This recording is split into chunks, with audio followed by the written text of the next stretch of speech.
নমস্কার বন্ধুরা, বিনা রান্নাঘরে আপনাদের স্বাগত জানাই। তো আজ ভিডিওটা রান্নার কিছু না, আজ একটু বাণীপুর লোক উৎসবে এসেছি। 2024 সালে আজ 1 জানুয়ারি মনে হয়, ওর জন্যই আজ খুবই জমজমাট মেলাটা। তো প্রথমে এই ল্যাম্পশেডগুলো দেখলাম, তারপর এখান থেকে দেখলাম চেয়ার, যেগুলিতে লক্ষ্মী পেঁচা আঁকা ছিল।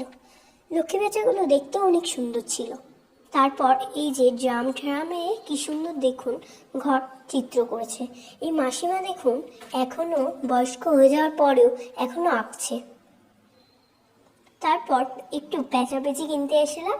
তো এখানে অনেক রকম কাঠ দিয়ে অনেক কিছু বানানো ছিল, দেখতেই পাচ্ছ বন্ধুরা।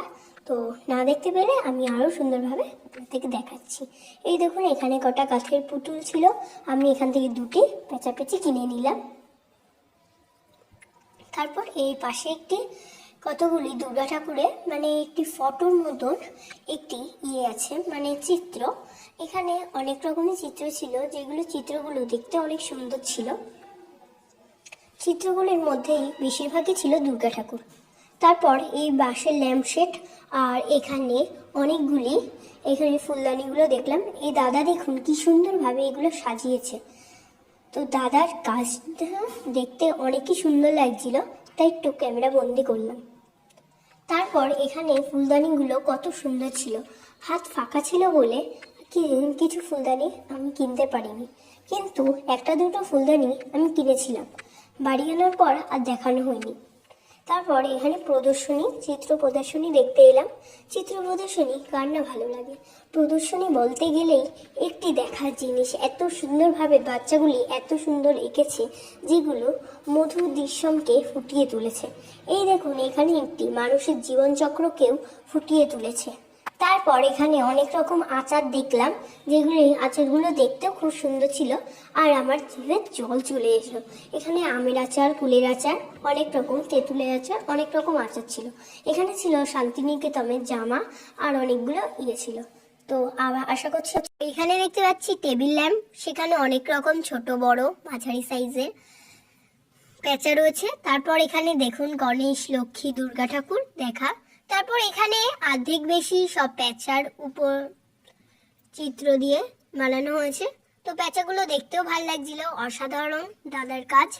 আর এগুলো দেখতেও খুব সুন্দর লাগছিল। তো কোনোটা উড়ন্ত, কোনোটা বসা, কোনোটা লক্ষ্মী পেঁচা, কোনোটা আবার কি সুন্দর পেঁচা, আবার কোনোটি উড়ন্ত পেঁচা। তো দেখতে দেখতে আমরা একটা পুঁথির দোকানে আসলাম। পুঁথির দোকানে এখানে পুঁথির ব্যাগ পাওয়া যাচ্ছিল। পুঁথির দেখুন কত কিছু পাওয়া যাচ্ছিল। এই দিদি মনে হয় বানিয়েছে। এই দিদির হাতের কাজগুলি অনেকই সুন্দর। আর বাণীপুরে এসে এইসব যে কিনবো না তা কিন্তু নয়। তারপর এই যে চুড়ির দোকানে অনেক রকম হার, গয়না আর একটি জিনিস, এইগুলো আমরা কিনতে আসলাম এই দোকানে। তো দেখে অনেকগুলি পছন্দ হলো, দুটি নিয়ে নিলাম। তো তারপর দিদির এই কিছু দেখে নিয়ে অন্য একটা দোকানে যাচ্ছি। এই দোকানে অনেক কিছু জিনিস রয়েছে, যেমন হাতের কাজে যেমন ক্লে, মাটির জিনিসের দেখুন কি সুন্দর রয়েছে। তারপর এখানে হাতে তৈরি করা কাঠের ঘড়ি ছিল। তো ঘড়িগুলো দেখতে দেখতে আবার চলে আসলাম একটি ছৌ নাচ, সাঁওতালদের মুখ আঁকা ছিল। এখানে দেখুন অনেক রকম পেঁচার ডিজাইনের অনেক রকম থালার মধ্যে আঁকা ছিল। এগুলো দেখতে অনেকই সুন্দর লাগছিল। এখান থেকে চলে আসলাম ব্যাগের দোকানে। ব্যাগগুলি দেখতে অনেক সুন্দর ছিল। আর বাণীপুরে এসে এই ব্যাগ কিনবো না তা কিন্তু নয়, ব্যাগের দামও কম ছিল, তাই আমরা 3-4টে ব্যাগ কিনেছিলাম। তো তারপর এখানে অনেক রকম কলসিতে আঁকা জিনিস ছিল। আগেকার যুগের যে চলচ্চিত্র ছিল সেগুলোকে এখানে ফুটিয়ে তুলেছে। এই দেখুন কেটলিতে কি সুন্দর করে আঁকা।